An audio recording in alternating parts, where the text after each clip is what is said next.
Hello, Raider Nation. Welcome to the Believe in Raiders podcast. I'm Dennis Sackerman. Pleased to be joined by former Raider great Stanford route. Stan, can you believe training camp is underway? It just seemed like yesterday when we were recapping the 2023 season.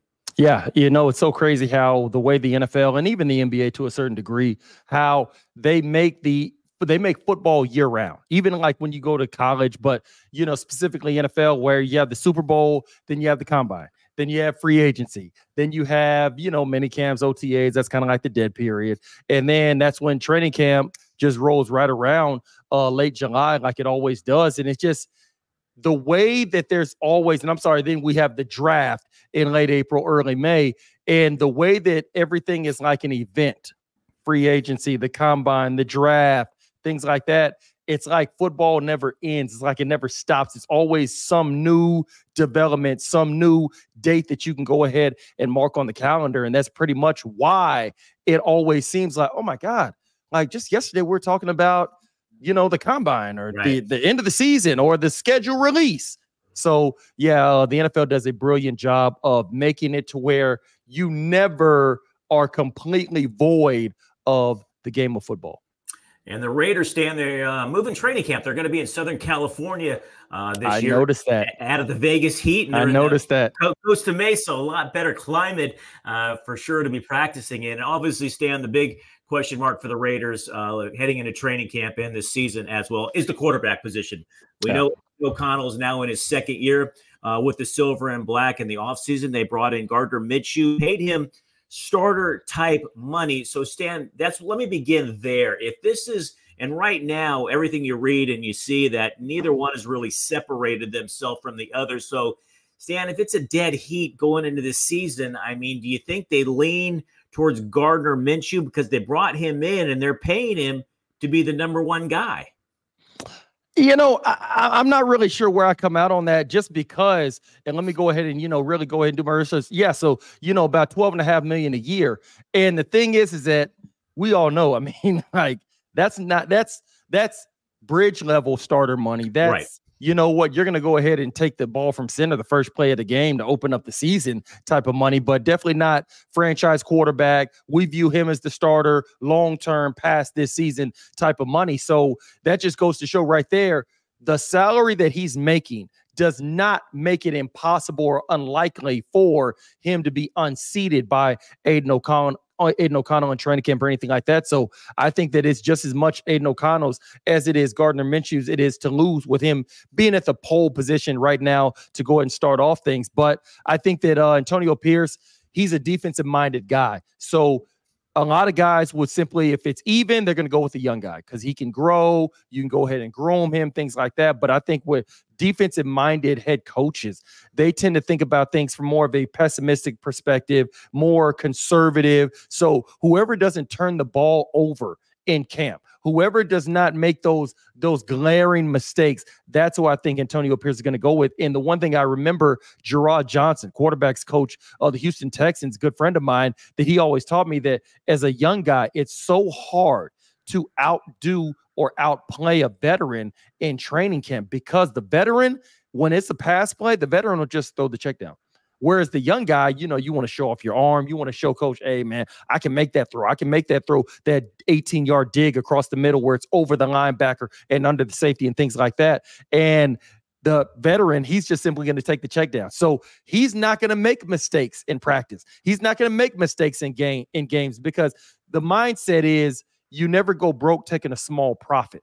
And veteran quarterbacks understand that. So that's why, to me, I think Gardner Minshew will have the mental edge, not because he's more physically gifted than Aiden O'Connell or anything like that, because he'll make the least amount of mistakes because he's more of a veteran. He's been there longer as far as been in the NFL, mind you. And defensive-minded head coaches, they definitely want to gravitate towards the guy who's not going to give the ball away, the guy who's not going to put the team or his defense in precarious positions with a short field, things like that. All right, I want to continue this conversation about the quarterback position, but first let's get the promo read in here. And BetOnline is always your sports information headquarters this season, as we have you covered for all your sports wagering needs. Basketball, MLB, NHL hockey, right to UFC and boxing. BetOnline is the fastest and easiest way to get your betting info, including live betting options and your favorite casino and card games you can play right from the comfort of your home. Head to the website today or receive your mobile device to get in on the action. Use your mobile device, to get in on the action. Be sure to use our promo code BLEAV to receive your 50% welcome bonus on your first deposit. BetOnline, where the game starts. All right, Stan, let me ask you this. Have you been watching Receivers on Netflix? I haven't watched it, but I've definitely heard about it and seen some of the scenes that I know you're going to ask me about.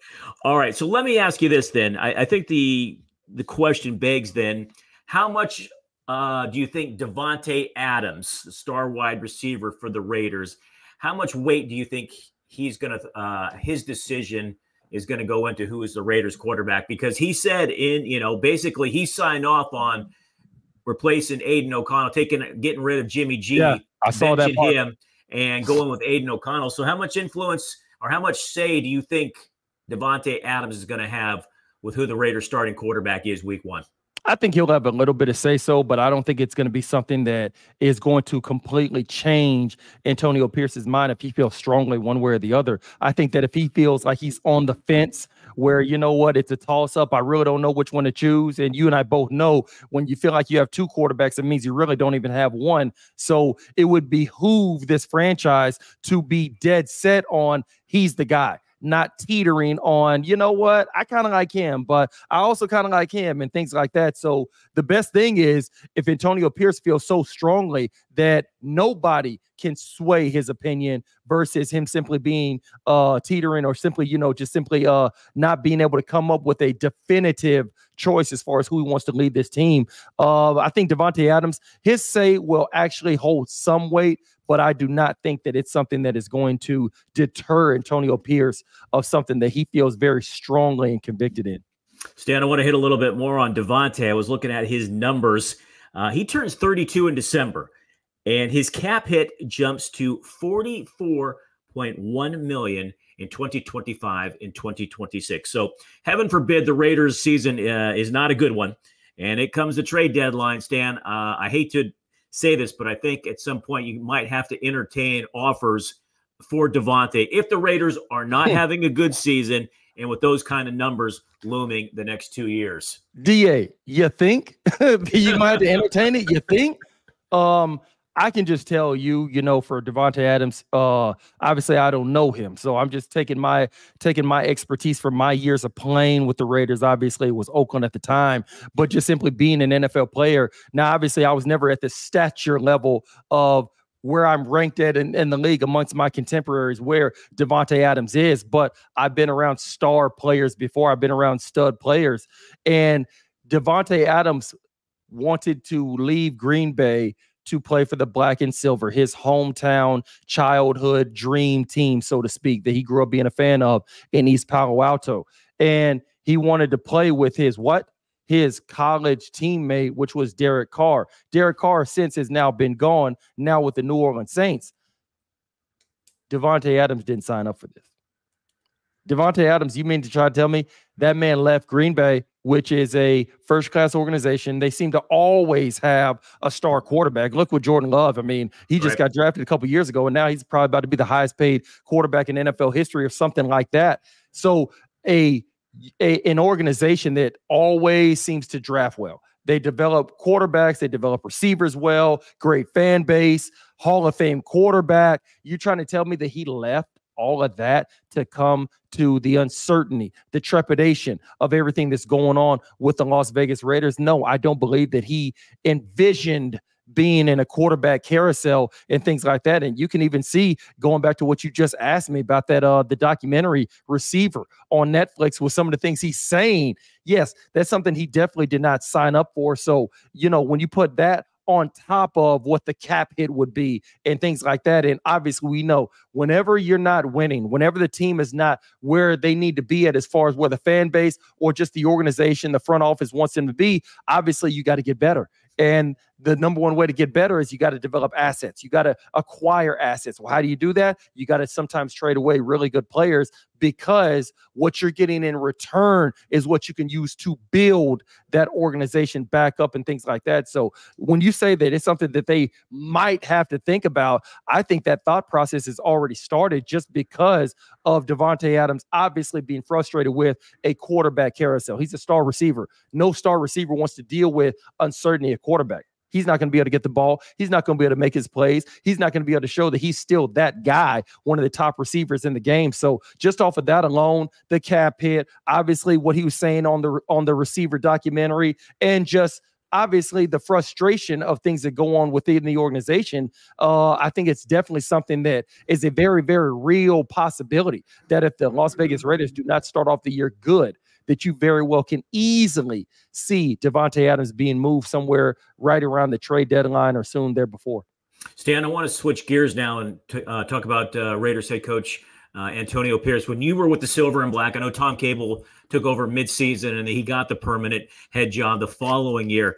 What's the biggest adjustment for AP going from the interim head coach in the middle of the season? He gets the full-time job, but now he's got a first training camp that they're going through right now. What's the biggest adjustment, do you think, for him compared to what you saw with Tom Cable back in the day? I would say expectations. You know, whenever you're a young rookie on your rookie contract and you're making $400,000, $500,000 a year and you're playing well, all of a sudden you look great. You look like a bargain. And then they give you a big bag. They give you that free agent contract. Well, now all of a sudden you're now measured from that scale of how much you're being paid versus when you're on your rookie contract. Oh, you know, young kids out there making some plays. Well, now the vantage point at which you're being viewed, that prism is now vastly different. And for Antonio Pierce, he now has the interim tag taken off of his back when it comes to being the head coach of the Las Vegas Raiders. So now it's not going to be, hey, you know what? The Raiders, what did they finish under AP? What was it, 5-4? I think something like that. 5-3.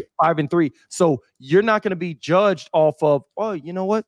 Raiders are really, really starting to go ahead and kind of play harder. Seem like they're playing more inspired versus, you know, how it was with Josh McDaniels when they got blown out by the Detroit Lions. So you look at the game on Christmas Day. They beat the Kansas City Chiefs. And Aiden O'Connell, what is it? He didn't complete a pass after the first quarter or after I think that's halftime. right. Yeah, some weird stat like that, and they still won the game.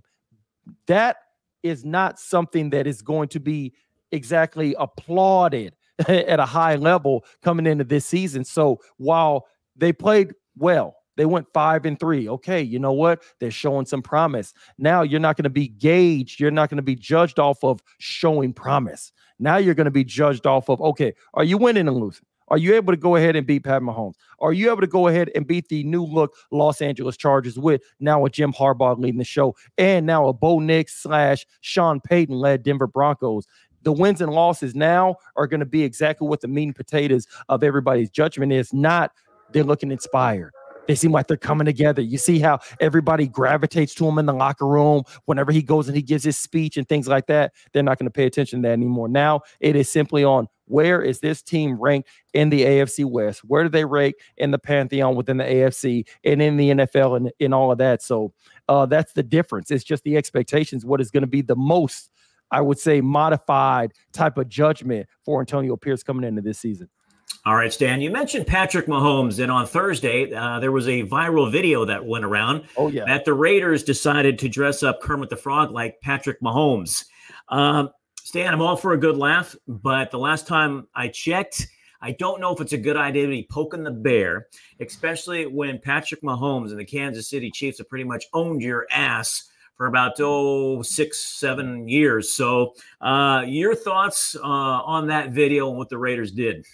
Well, for one, I got several thoughts. So, you know, obviously, young guy, rookie, 7th-round draft pick, with him coming in, the first thing that you notice is the fan base when you become a Las Vegas Raider, or should I say, for me, an Oakland Raider at the time. So what do you want to do as a young guy? You want to interact with the fans.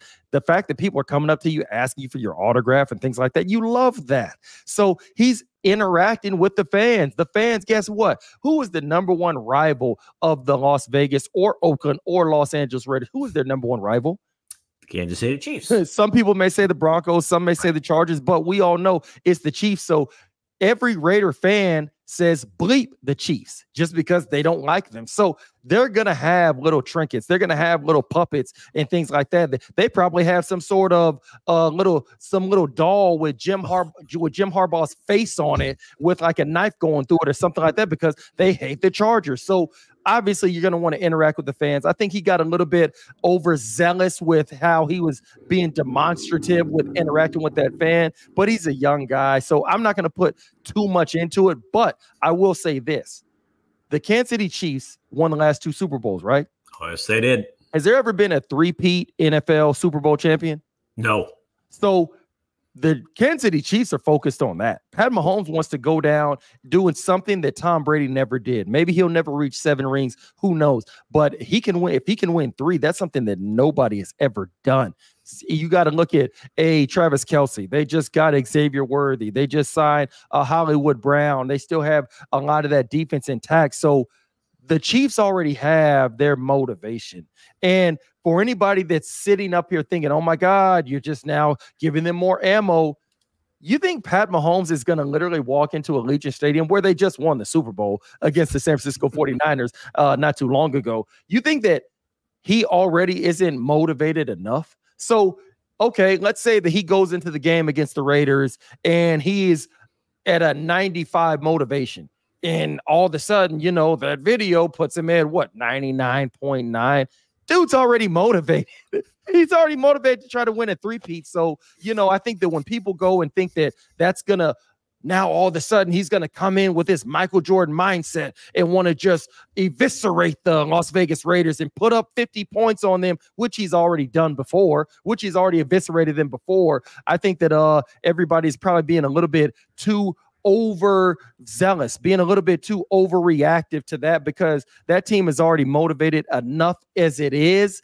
That little thing on Twitter with a Kermit the Frog puppet, that is not going to do anything that's going to move the needle as far as the motivation or the vitriol that the Kansas City Chiefs and their fan base have for the Las Vegas Raiders. I don't see it. Yeah, what have the Raiders done in the past? They took the circle, didn't Gruden in the bus around Arrowhead Stadium after the Raiders beat the Chiefs in KC. Yeah. And then I think one game before the game, the Raiders came out and decided to try to stomp on the Chiefs logo at midfield. Yep. And I don't think that worked out too well either. So, you know, we'll see. We'll see what happens moving forward. But hey, Stan, I wanted to hit you up on something also. We have a listener, Bill. He wanted to know about the kickoff rule and how it's going to be different this year, and how do you think it's going to impact the game? One player that I thought, Stan, that you played with for the Silver and Black, and I thought he had a huge impact in a short amount of time. But I thought Jacoby Ford was a great example. Yeah, that's my dog right there. Yeah, a kick returner who could change the game, and I think we're going to see the kickoff make a comeback. To that point, I don't know, but it's an exciting play. It's a game changer. And if you could just explain to fans how it's different and what do you think it's going to bring back to the game in terms of special teams? Well, for one, go ahead and educate me again on exactly what the rule change is, because I feel like I know it. I want to make sure that I'm unequivocally clear on the exact changes. Well, the players have to line up right at the 20? Is that right? I think so. That's why I'm asking you. I just want to make sure that I'm clear on it. You know, I think that obviously special teams is something that can really affect the game. You look at Tom Brady, he would not have as many rings as he did if he doesn't have Adam Vinatieri to go ahead and knock down a few big-time field goals for him in some of those Super Bowls. And I think that, like I've told you before, that's a part of the game. Special teams. Kickoff return is a part of the game, and it's a violent game. It was designed to be violent. So to try to take the violence out of something that was designed to be violent, that just seems like it's almost counterintuitive to me. And I think that I like seeing special teams because it swings field position. It helps change games and things like that. And I think that when you take that aspect out of it and when you try to modify it in a way where it's going to be safer and you want to try to eliminate the CTE, you want to try to eliminate the head injuries and things like that, I understand it from a consumer perspective. But for players, for a former player, that's how a lot of people feed their families on special teams. Yeah. That's how a lot of kick returners become Pro Bowlers. That's how they become all pros, feed their family. Imagine if we eliminated kick return completely out of the game. Devin Hester, that guy that went to the U, played for the Bears, he wouldn't be getting in. He wouldn't be getting in. Exactly. He wouldn't be getting inducted into the Hall of Fame. So I think that we got to be very careful with trying to change/modify everything so much where we take out the violence in the game, because that's why it was created. That's how it was created. And I think that a lot of guys benefit from that. And I just think that when you tinker with it too much, I think that sometimes you're going to mess around and you're going to get a watered down product. Yeah, Stan. So here exactly it is. Now, the kickers are still going to kick off from their own 35-yard line. However, the other 10 members of the kicking team will line up at the team's opposing 40-yard line. So that's it. That's it. You're not a bigger run-up. So we'll see. Stan, let me ask you this. Jacoby Ford or you, who was faster back in the day? If he could fly, my man, he could fly. I'll tell you this, man. That's like a very double-sided or intricate question. And I say this. My 40 time was faster than his, obviously. 4.27, he had 4.28. Okay. I feel like if you lined us up on a track in a 60-meter dash or 100-meter dash, I think Jacoby Ford would easily beat me, because he ran like 10.0, 10.1 in the 100, things like that. I only ran 10.3. Now, you line us up in the 200, I'd probably beat him. So I really think it's okay. All right. Sorry about that. I really think it was just a matter of exactly what event you're asking us to run as far as who would be the winner. All right. Before we wrap things up, I got one thing to say to you, my man. Happy birthday. Oh, man, I appreciate that. You know, man, I'll be 41 years old tomorrow. Wow. You know, thank God blessing me for being able to make it this far. You know, I think back, and, you know, I got a good homeboy. He was a former next door neighbor of mine, Jacoby Jones, for the Baltimore Ravens. Yeah. Should have won this Super Bowl MVP back in 2012, but obviously, you know, they gave it to Joe Flacco, and still well deserved. But, you know, he just had his 40th birthday a couple of days before he passed, you know, just 2 weeks ago. And, you know, as you get older, you appreciate things more. You know, just simply another year of being alive, things like that. You just, they humble you. So, man, I appreciate that, Dennis. You know, I'm out here in Valparaiso, Indiana, being able to now run my own room as the cornerbacks coach. So definitely looking for big things coming up this year. And, you know, that right there, to me, honestly, that's the greatest birthday gift I could have ever gotten, which is me being able to now run my own room. And obviously, you know, big things will be ahead of me in my future in this coaching industry. But, man, I appreciate that. Definitely much appreciated. Very humbling. Be 41 years old, and hopefully I'll be living for another 41 years. Absolutely. Well, happy birthday, my friend. All right, Raider Nation, that's going to do it for another edition of the Believe in Raiders podcast presented by betonline.ag. For my partner, Stanford Router, I'm Dennis Ackerman. Thanks so much for listening, and may all your punts find the coffin corner.